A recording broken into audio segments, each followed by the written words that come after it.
हिंदू नववर्ष की कुंडली में यह बड़ा संकेत। जानिए कैसा रहेगा अगला एक वर्ष।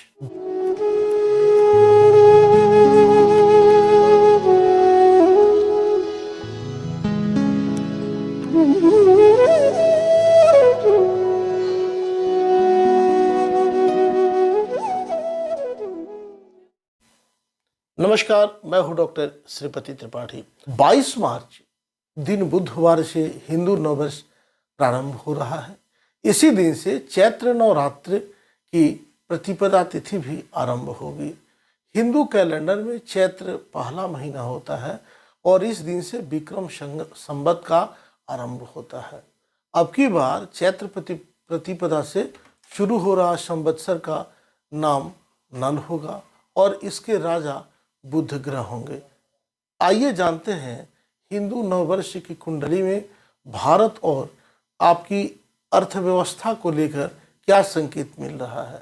चैत्र मास की प्रतिपदा तिथि के समय सूर्य और चंद्रमा के मीन राशि में समान अंशों पर आने पर बनने वाली कुंडली से अगला 12 वर्षों के आर्थिक, सामाजिक एवं राजनीतिक परिवर्तनों के संबंध के बारे में ज्योतिषीय आकलन किया गया है। हिंदू नववर्ष एक चैत्र प्रतिपदा से दूसरी चैत्र प्रतिपदा तक लगभग 12 महीनों तक रहता है। वर्ष भर की अवधि के स्थूल अवलोकन के लिए हिंदू नववर्ष की कुंडली तथा सूक्ष्म फल कथन के लिए सूर्य संक्रांति, पूर्णिमा और अमावस्या के समय की कुंडलियों का अध्ययन मेदिनी ज्योतिष के सिद्धांतों के अनुसार किया जाता है। इस वर्ष 21 मार्च को रात्रि 10:53 पर सूर्य और चंद्रमा मीन राशि में समान अंशों पर होने से हिंदू नववर्ष की कुंडली इस वर्ष भारत समय अनुसार वृश्चिक लग्न की बन रही है। हिंदू नववर्ष चैत्र माह की प्रतिपदा तिथि को 12 मार्च दिन बुधवार को है। इस नव वर्ष का प्रवेश शुक्ल नाम के योग तथा नागकरण में हो रहा है। अगले दिन सूर्योदय के समय प्रतिपदा तिथि के रहने से इस वर्ष के राजा बुध ग्रह होंगे।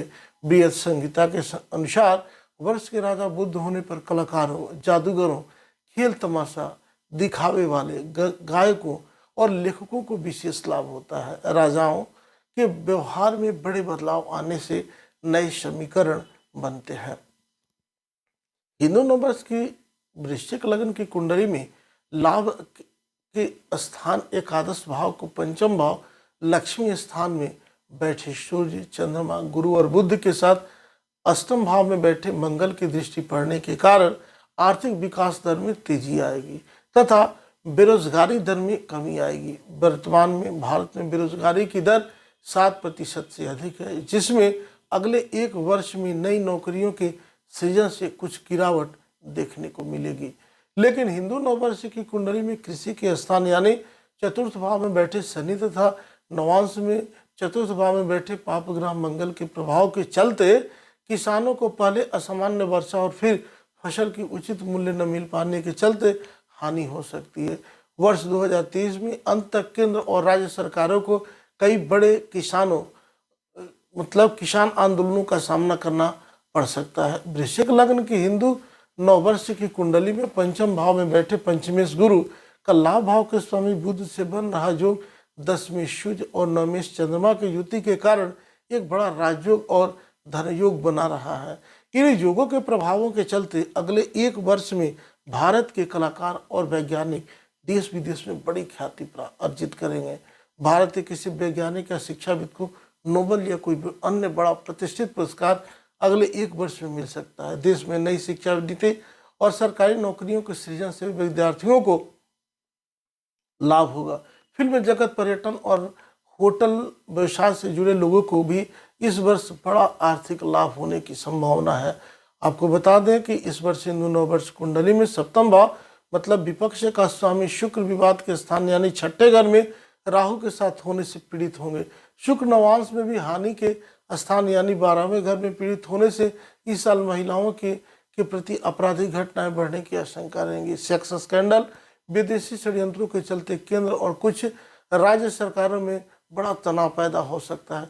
विपक्ष के कुछ बड़े नेताओं को कानूनी मामले में उलझना पड़ सकता है। सप्तमी शुक्र के पीड़ित होने से किसी प्रसिद्ध महिला की मृत्यु या वैवाहिक तनाव की खबर देश में सनसनी मचा सकती है। लग्नेश, केंद्र सरकार की कैबिनेट मंगल के विनाश के स्थान यानी अष्टम भाव में जाने से किसी बड़े मंत्री के साथ कुछ अनहोनी घटना घटित हो सकती है, ऐसी स्थिति दिख रही है, ऐसी आशंका दिखती है। ये रहा ज्योतिषीय आकलन। मिलते हैं ऐसे ही समसामयिक वीडियोस के साथ, तब तक के लिए दीजिए इजाज़त। अभी तक आपने इसको सब्सक्राइब नहीं किया तो सब्सक्राइब करें, शेयर करें, कमेंट्स